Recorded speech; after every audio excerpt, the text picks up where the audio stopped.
This is East Asia Tonight. Good evening, I'm Otelli Edwards. Tonight's top stories from East Asia. South Korea seeking a bigger role in its own defense. President Lee Jae-myung reconciling the U.S.'s scaled-back military drills with the hope of a stronger alliance with Washington. Now, that move by the U.S. drawing concerns from Japan and Australia over regional security. Tokyo and Canberra also stepping up defense cooperation, including joint exercises and missile testing. A former Chinese Premier Zhu Rongji has been cremated in Beijing. President Xi and other senior leaders gathered to pay their final respects to the man widely regarded as China's economic czar. And youth employment taking a hit in South Korea from sectors highly exposed to artificial intelligence technology.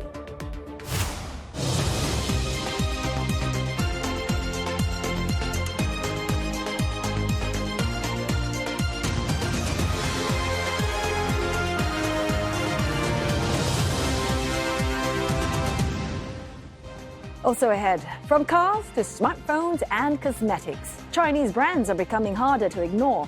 Once associated with low-cost, mass-produced goods, many are now competing on quality and innovation. We look at what's driving their global push.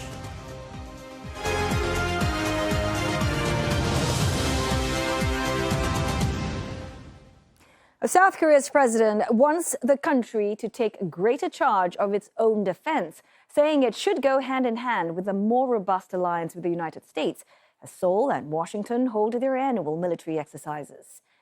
Well, Mr. Yi reaffirming that the joint Ulchi Freedom Shield exercise is defensive and not aimed at provoking North Korea. He says the drills alongside U.S. forces will proceed as planned, even as Washington reassesses its defense posture on the Korean peninsula. 견고한 한미동맹 또 자주적인 국방 역량 강화는 서로 필요 충분 조건입니다. 즉 동맹이 굳건해야 안보의 근간이 더 튼튼해질 것이고 또 우리 자신의 힘을 키워야 동맹으로서의 가치와 필요성도 더 커지게 됩니다. But the alliance is also being reshaped by Washington. President Donald Trump has ordered the Pentagon to scale back the joint military exercise, linking the move in part to Seoul's refusal to support Washington's war efforts in Iran. At the same time, Mr. Trump is making a renewed push for dialogue with North Korea, saying his outreach to leader Kim Jong-un is aimed at keeping the peace. And joining us for more now is CNA senior correspondent Lim Yun-suk speaking to us from Seoul. Yun-suk, President Lee's remarks, essentially, what does it tell us about how Seoul is trying to balance its push for greater defense autonomy with its continued reliance on Washington?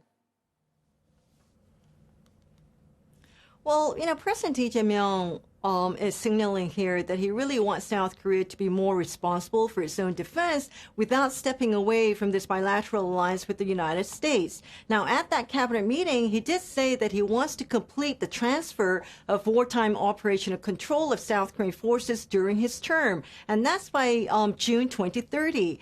Now, that will give South Korea greater control over its own forces in wartime, while the U.S. military presence and the alliance itself remain firmly in place. And President Lee Jae-myung is also arguing that the two things actually reinforce each other. Now, let's hear what he had to say on this. 이러한 국방력을 좀 더 굳건하게 만들려면 작전 능력의 전방위적인 고도와 또 이를 함께 이뤄낼 인재 육성 체계를 갖추는 것이 필수입니다. 이를 위해서 전시작전권의 임기 내 완수를 당초 정부 계획에 따라서 차질 없이 추진해 나가야겠습니다. So what Lee Jae-myung is really saying is not less U.S. involvement, but, a stronger South Korean role within this alliance. And that, becomes particularly significant now because we have Washington reassessing the scale of its military exercises here on the Korean Peninsula. And so South Korea appears, to be preparing for a future where it has this greater responsibility for its own defense while still seeing the United States, this alliance with the United States as essential to its security here on the Korean Peninsula. We see President Trump's pressure to scale back the joint military drills. How significant is it, and what does it mean for U.S.-South Korean alliance in, the medium and long term? Well, it is significant because, the joint military drills are one of the most visible demonstrations of this U.S. commitment to South Korea's defense. And President Trump has linked this to his decision to talk about his relationship with Kim Jong-un. And here in South Korea, there are already signs of how that decision is being worked through because the U.S. Forces Commander, the U.S. Forces Korea Commander, General Xavier Bronson, he was due to attend a ceremony today marking the 50th anniversary of the killing of 2 U.S. soldiers by North Korean troops in Panmunjom back in 1976, but that was reportedly called away. He was called away for an urgent meeting related to this military drills. And then he visited South Korea's defense ministry this afternoon, and he was reportedly there to meet with the defense minister An Kyu-baek. Now, the defense ministry says that it is unable to confirm this, but also, South Korea is seeing this as an opportunity and is welcoming Mr. Trump's outreach to Kim Jong-un. Now, we know that President Lee Jae-myung has previously urged Trump to be the peacemaker while saying that South Korea was going to be the pacemaker to help advance this dialogue between Pyongyang and Washington. And now Trump says that Kim has responded to this overtures and described that response as being positive.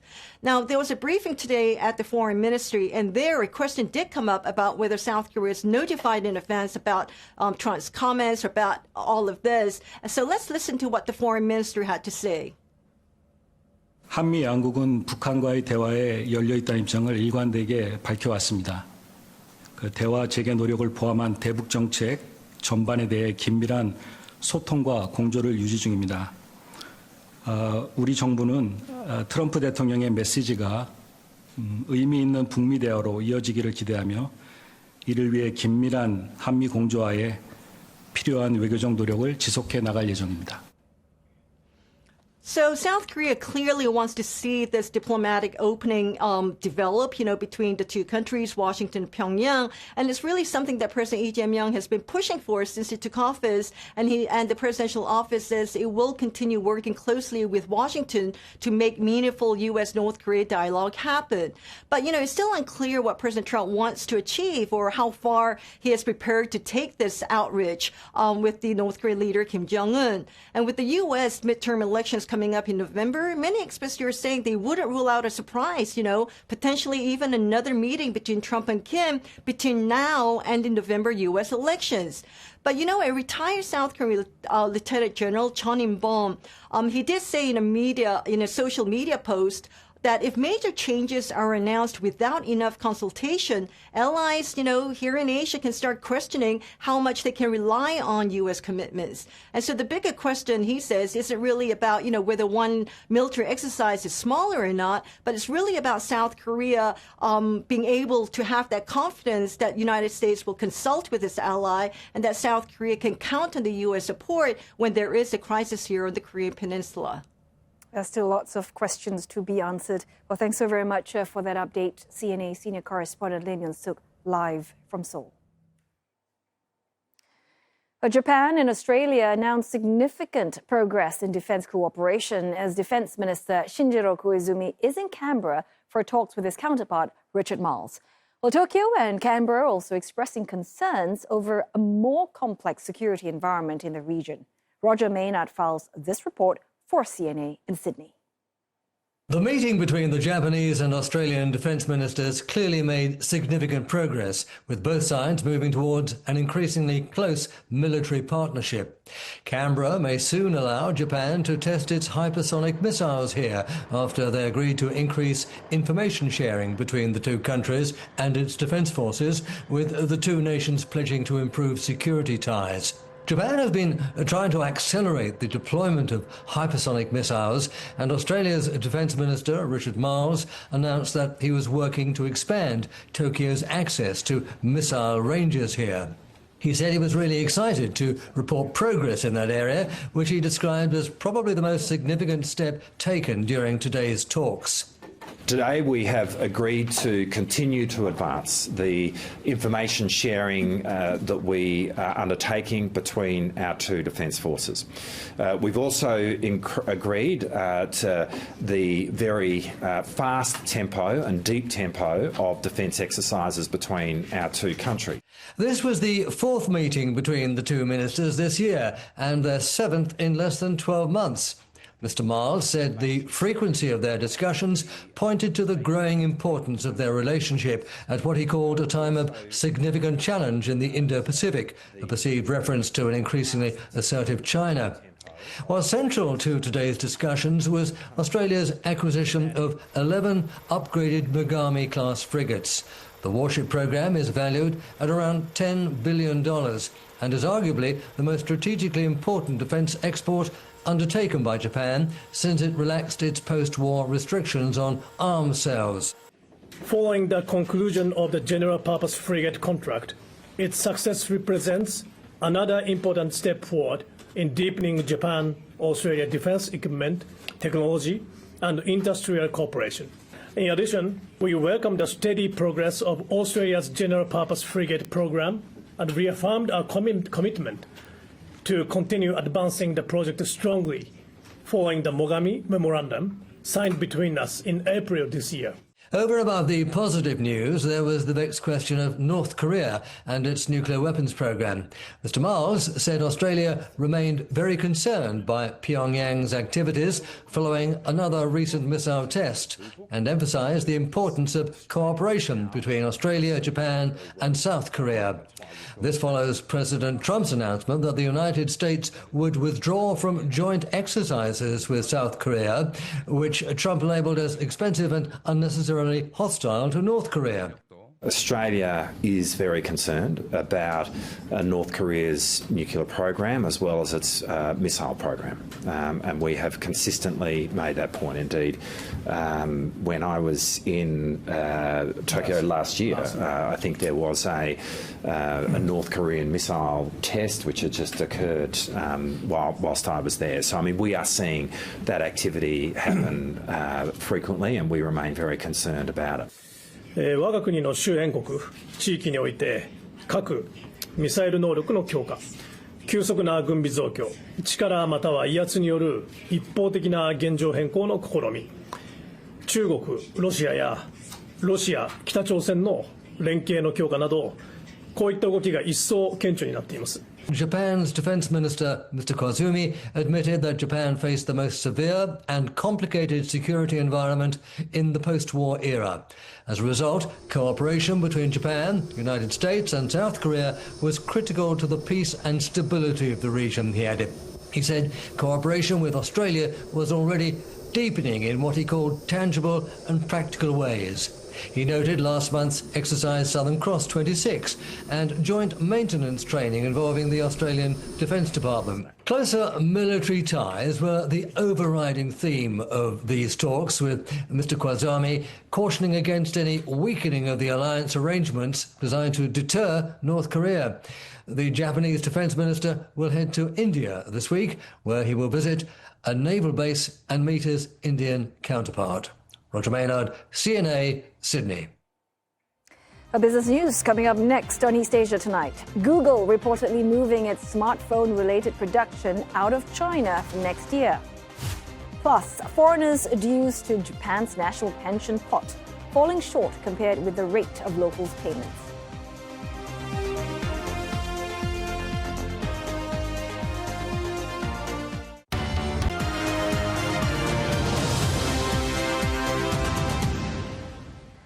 You are watching East Asia Tonight, and we've got Roland Lim here with the very latest in business news. Roland, another day, another discussion about chatbots. Tell us, how is that affecting jobs? Well, there seems to be quite a divide, with older workers seeing some dividends, while younger ones finding it harder to get a foot in the door. And that's according to the Bank of Korea report just out. It says artificial intelligence may be accelerating a decline in job opportunities for young South Koreans. The central bank study says employment among 15 to 29-year-olds fell by 285,000 in the 4 years to June 2022, marking the emergence of generative AI chatbots. Almost all of that decline, 94% in fact, came from sectors considered highly exposed to AI. IT services saw the steepest fall in youth employment, down 31%, followed by publishing at 27%. Computer programming as well as professional services also saw big drops. But there is an age divide. Now, older workers saw the opposite trend.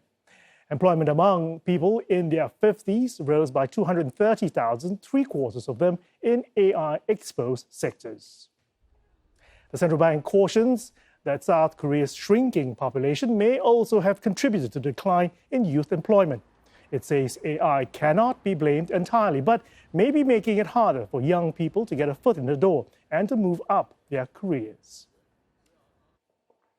South Korea is narrowing the field in its high-stakes race to build a homegrown artificial intelligence model.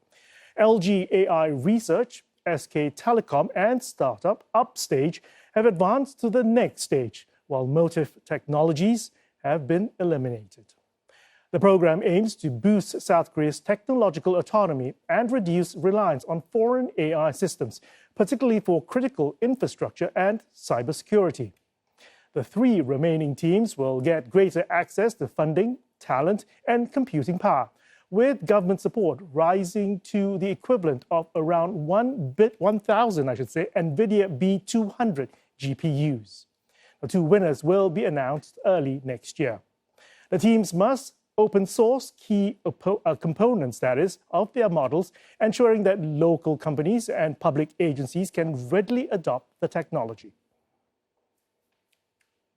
Foreign residents working in Japan are falling far short of what they are meant to contribute into the National Pension Fund.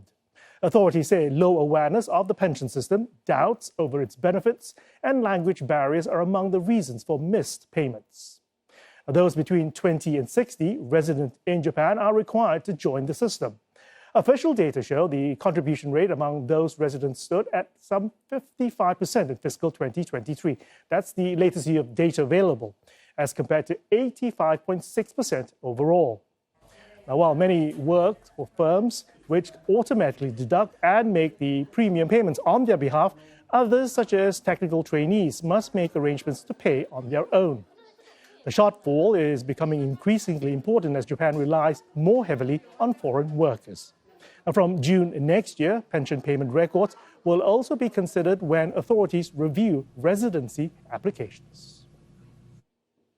On to market action now. Japan's Nikkei 225 snapping five-day winning streak, with the stalemate in the Middle East conflict driving oil prices up. The yen edging closer to the 160 mark against the greenback as focus shifts to the central bank policy meeting next month, where analysts are expecting a hike. The Japanese currency has erased nearly half of the gains from the joint US-Japan intervention at the end of July to boost the yen. Traders selling off bonds as they are taking into account the expected BOJ decision. The benchmark 10-year Japanese government bond yield rising to a three-decade high earlier. The two-year yield is the most sensitive to Bank of Japan policy rates that jumped to more than a three-decade high before reversing direction. Now, South Korea's Kospi was on a roller coaster ride. Two major chip makers on the benchmark diverging by the close. SK Hynix managed to hold on to some gains by the close of trade, but Samsung Electronics ending the day, 2.2% in the red. Stocks in Hong Kong, Shanghai managing to eke out small gains despite the pullback in AI and tech stocks. Now, tech heavyweight Shenzhen Component closing about 0.6% lower. The world's biggest humanoid robot maker, Unitree, set to debut on the Shanghai Stock Exchange tomorrow. And crypto futures traders are betting that it's worth more than 4 times its IPO valuation, with the contract on the hyperliquid blockchain reaching $100.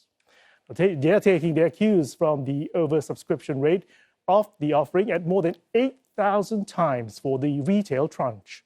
That strong investor interest helped it raise more than $900 million at 150 yuan 80 a share. That's about $22.50 34 cents. Now, this values the company at around $9 billion. The Chinese robot maker is floating some 10% of the company with plans to use the proceeds to develop robot hardware and software, as well as launch new products. Unitary robots gained global attention for their skills in running and dancing. Google is planning to have all production of its wearables moved out of China starting next year amid ongoing US-China rivalry, according to the Nikkei report. Tech giant has rapidly expanded capacity in Vietnam and India in recent years to cut its dependency on China, though a significant portion of production still remained. But the successful development of and production of high-end Pixel phones in Vietnam this year gave Google the confidence to proceed with its timeline next year to move out all Pixel smartphones, watches, as well as wireless earbud production. If realized, this would make it the second global brand after Samsung to move production out of China.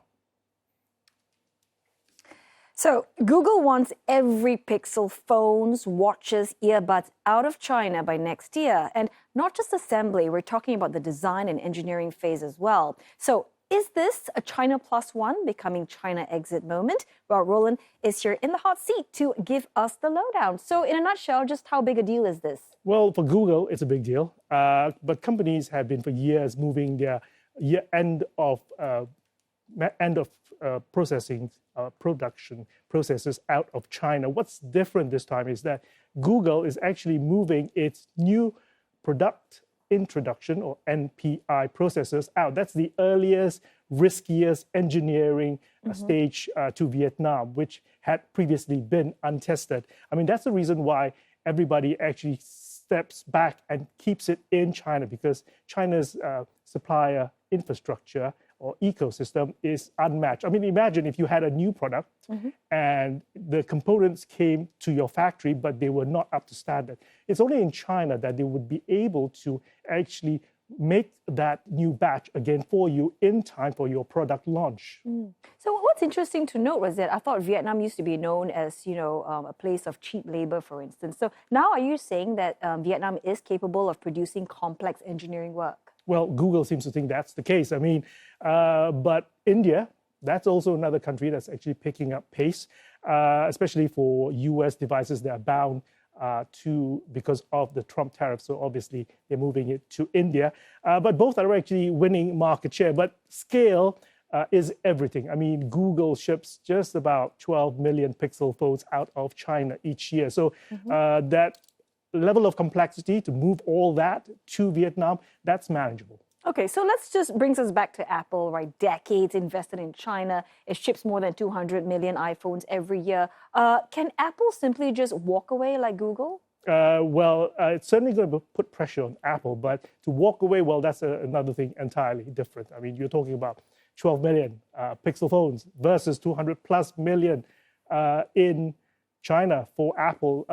So what Apple is doing is actually going on two fronts. It's actually building its NPIs, new product introduction lines, in India and in China. Now, so much so that India accounts for some 24% of global iPhone production and China the rest.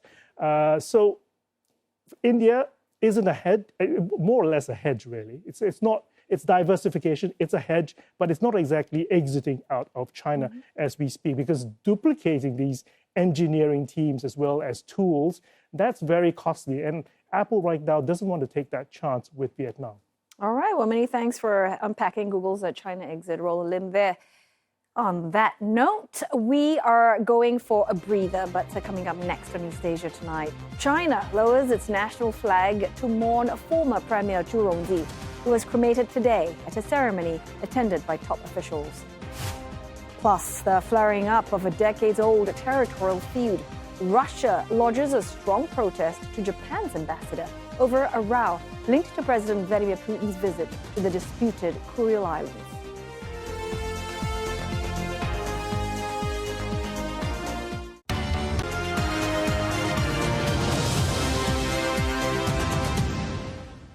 You're watching East Asia Tonight, and here are the headlines we're following. South Korean President Lee Jae-myung calls for stronger defense capabilities, saying greater military self-reliance would bolster Seoul's alliance with Washington. This as the U.S. reassesses its defense posture in the Korean peninsula. The American move prompting concerns from Japan and Australia over regional security as both nations step up their defense cooperation. And China bids farewell to its economic reformer Zhu Rongji, who died last week at the age of 97. The former Chinese Premier Zhu Rongji has been cremated in Beijing, flags across the country flying at half-mast in his honor, with security stepped up in the capital, including around Tiananmen Square. The square lies along the route to the Babaoshan crematorium, where top leaders are commonly cremated. President Xi Jinping and other senior Communist Party leaders gathered to pay their final respects.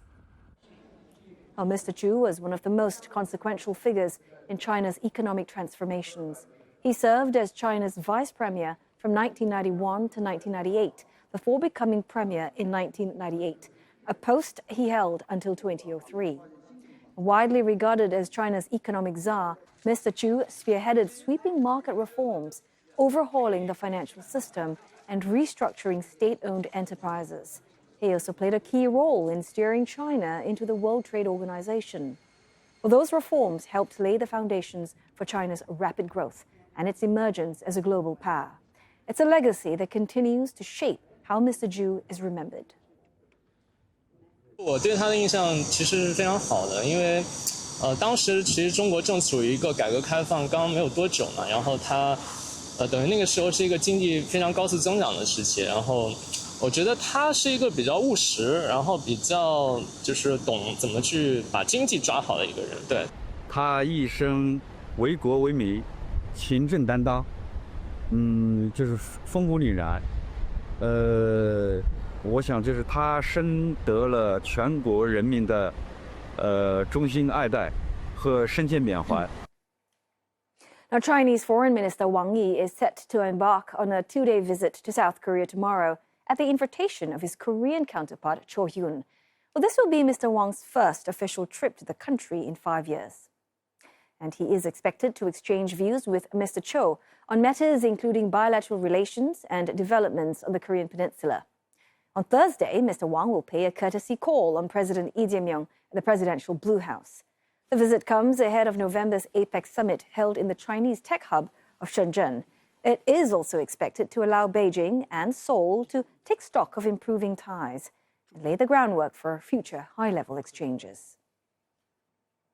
China's rolling out the diplomatic red carpet for two leaders this week as Beijing looks to boost ties across Latin America and the Middle East. Ecuadorian President Daniel Noboa is set to receive a ceremonial welcome at the Great Hall of the People in Beijing today. It marks his first state visit to China. Mr. Noboa will hold separate talks with President Xi Jinping, Premier Li Qiang, and top legislator Zhao Lezi. Ecuador is seeking greater Chinese investment in energy and mining, as well as a resolution to restrictions affecting some of its shrimp exporters. China is one of Ecuador's biggest sources of imports. Meanwhile, Beijing is also hosting Jordan's King Abdullah, a key U.S. ally in the Middle East. It marks his 9th visit to China since taking the throne in 1999. King Abdullah will meet President Xi during his week-long visit, with talks expected to cover bilateral ties and regional developments. Beijing has sought to position itself as a key diplomatic player in the Middle East, calling for stability amid tensions between the U.S. and Iran. Now, Russia has lodged a protest with Japan's ambassador over Tokyo's criticism of President Vladimir Putin's visit to the disputed Kuril Islands. Moscow describing Japanese Prime Minister Sanae Takaichi's remarks as, quote, anti-Russian. Mr. Putin traveled to the island at the tip of the Kuril's chain, called Iturup in Russia, last Thursday. Footage released by the Kremlin showed him touring a fish processing plant, a hospital and a school. Now, it marks the first trip there by a Russian president since 2010. Japan calls them the Northern Territories, while Russia administers them as part of the Southern Kurils. Prime Minister Takaichi last week criticized Putin's visit to the disputed area as, quote, absolutely unacceptable, insisting the islands are a Japanese territory under history and international law. Russia has summoned the Japanese envoy today, expressing firm opposition to Ms. Takaichi's remarks, insisting that the islands legally belonged to Russia. It added that Moscow reserves the right to take, quote, appropriate countermeasures. Наши японские коллеги, соседи, конечно, перешли черту приличий в своих совершенно неприемлемых заявлениях о том, что президент Российской Федерации не может посещать любую часть территории Российской Федерации. The territorial dispute dates all the way back to 1945, when Soviet forces seized the 4 islands at the end of World War II. The row has kept Japan and Russia from signing a formal post-war peace treaty. Talks broke down in 2022 after Japan joined Western sanctions against Moscow over the war in Ukraine. A Myanmar leader, Min Aung is due to meet with Russian President Vladimir Putin at the Kremlin, and they are expected to discuss strengthening ties and strategic cooperation, as well as regional and international issues. Myanmar's state-run news agency says that Min Aung is also scheduled to meet the Russian Prime Minister and other top lawmakers and attend a business forum as well. The Myanmar leader laid a wreath at the tomb of unknown soldier near the Kremlin wall as part of his first official visit to Russia since taking on the top civilian role in April. Both nations are subject to a raft of Western sanctions. Min Aung has been on a diplomatic blitz in recent months, visiting China, India, and Thailand in a bid to bolster his government's legitimacy. Well, as the Myanmar leader continues his outreach abroad, 2 opposing camps in a Southeast Asian country are vying for international support. Our Myanmar correspondent Leong Wai-kit looks at the challenges each side is facing and how that impacts their efforts. He's been going places, to countries where he's welcomed, of course.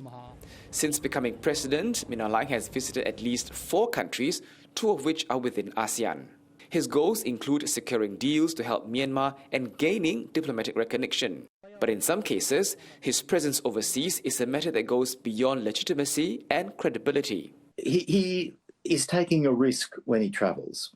He certainly can be confident that when he travels to his close friends, to China, to Russia, to Belarus, he is safe to do so because these are countries, in the case of Belarus and Russia, that are also subject to investigation by the International Criminal Court. And in the case of China, a country that has a very close association historically with the Myanmar military. In late 2024, the International Criminal Court prosecutor sought an arrest warrant for Min Aung. This was based on allegations of crimes against humanity targeting the Rohingyas in Myanmar. We actually don't know what has happened since then. It may well be that the arrest warrant has been issued. The court last year, 2025, decided that in the normal course they would not make announcements of the issue of warrants. That at some stage they may announce it, but at the time that the warrant is issued, in the normal course, it would not be made public. An ICC arrest warrant, if issued, means the court can depend on member states to make arrests. Within ASEAN, only Cambodia and Timor-Leste are parties to the Rome Statute. So, does that mean that Min Aung can still freely travel to most of ASEAN? No. It's certainly true, unfortunately, that not many ASEAN member states are parties to the Rome Statute of the International Criminal Court. But universal jurisdiction still applies. For all states in the world have universal jurisdiction, and the expectation that they would take seriously their responsibilities under international law to prosecute persons suspected of those most serious international crimes. Universal jurisdiction is a fundamental principle of international accountability. It applies to the most serious international crimes, war crimes, crimes against humanity, genocide. Under this principle, a state in the world may exercise jurisdiction through its national courts over these crimes. In 2019, a Rohingya rights group filed a universal jurisdiction case in Argentina related to genocide. In February last year, the Argentinian court issued an international arrest warrant for more than 20 Myanmar officials, including Min Aung. In some instances, some countries consider that they have an obligation to prosecute a person who falls into these categories. And so if Min Aung Hlaing went to some countries, he would be almost certain to be arrested and investigated. In other countries, it's a discretionary jurisdiction. A Rohingya rights group had urged the Thai authorities to arrest Min Aung Hlaing during his recent visit. Though Thailand, under universal jurisdiction, has the discretion to arrest Min Aung Hlaing, Bangkok chose not to. For now, this means Min Aung Hlaing can travel abroad as long as he avoids countries where he risks arrest. The bigger question is how many countries would welcome him, given that he is still widely blamed for Myanmar's ongoing crisis. Meanwhile, the opposition, National Unity Government or NUG, has its limits too. The NUG itself has been able to use Myanmar passports that were issued prior to 2021, but as those passports are expiring, countries are not accepting either the NUG or the military as being the formal government of Myanmar. And so neither NUG passports nor military-issued passports are being recognised. And that makes travel very difficult. That could have a direct impact, especially since the NUG is also drumming up its own international support. Over the past 5 years, NUG's Foreign Minister Zin Ma Aung has travelled to the United States, Canada, Japan, South Korea and Timor-Leste, where she has met officials and represented Myanmar's opposition government. Within ASEAN, her engagements have so far been limited to online meetings and often held away from international spotlight. NUG has consistently communicated and its readiness to meet ASEANs collectively and individually and through the ASEAN Chair and ASEAN Special Envoy. The main difficulty is not the lack of willingness from us, from NUG. It is a political imbalance in how engagement is like being structured. Because, for example, the recent meetings, it's happened in Thailand. Of course, the ASEAN envoy and ASEAN chair engage with us separately, but not the host country. They didn't accept us to be in person. So it's not equally treated. As both the Min Aung Hlaing administration and the NUG vie for diplomatic attention globally, ASEAN remains at the center of the crisis in this region. The bloc has maintained its post-2021 coup stance by barring Myanmar's military from high-level ASEAN meetings while keeping open channels with all stakeholders, stressing that engagement with the Myanmar military does not mean recognition. The question is, how much longer can this position persist? Leong Wai-kit, CNA. Well, still lots to cover in East Asia tonight. Coming up next, South Korea's Korje city picking up the pieces after being badly hit by a storm that's been described as a once-in-200 years downpour. Plus, Made in China is getting a makeover as Chinese brands move beyond low-cost goods to compete on the global stage and win over consumers at home.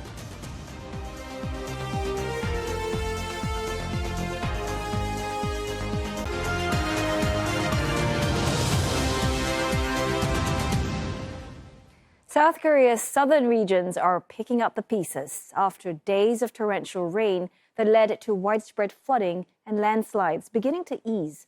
More than 2,500 cases of damage have been reported, including flooded homes, roads, and disruptions to power and water supplies. Now, the worst-hit areas are in South Gyeongsang province.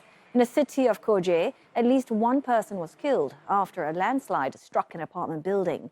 4 others were injured. More than 560 people have been evacuated across South Gyeongsang, Busan, and the southern island of Jeju. Hundreds have yet to return home. Now, more than 600 millimeters of rain fell in parts of the South Gyeongsang yesterday. That's the highest daily rainfall since the record started in 1972. And the downpour has been described as a once-in-200 years rainstorm. The torrential rain marked a sharp reversal after weeks of intense heat and drought across South Korea. But the respite may be short-lived. The Met Agency has warned that a sweltering summer heat is expected to return. Now, Japan grappling with the aftermath of 2 disasters. Thousands remain displaced by last month's powerful earthquake in Kumamoto, while communities in Chiba, a region that's near Tokyo, continues its cleanup after torrential rain triggered widespread flooding. 3 weeks after the 28th of July quake, more than 3,000 people remain in evacuation centers, or shelters rather, while some are known to be living their cars or damaged homes, making it harder for authorities to track those who still require help. The death toll now stands at 39, while nearly 32,000 homes were damaged. About 7,000 households are still without running water, as temperatures frequently rise above 30 degrees Celsius amid the intense summer heat. Now in flood-hit Chiba, the death toll from last week's record-breaking rains has risen to 11. 2 others remain missing. The flooding has also raised concerns at a research institute in Chiba, saying that radioactive wastewater may have leaked from tanks after its basement was flooded during heavy rain last week.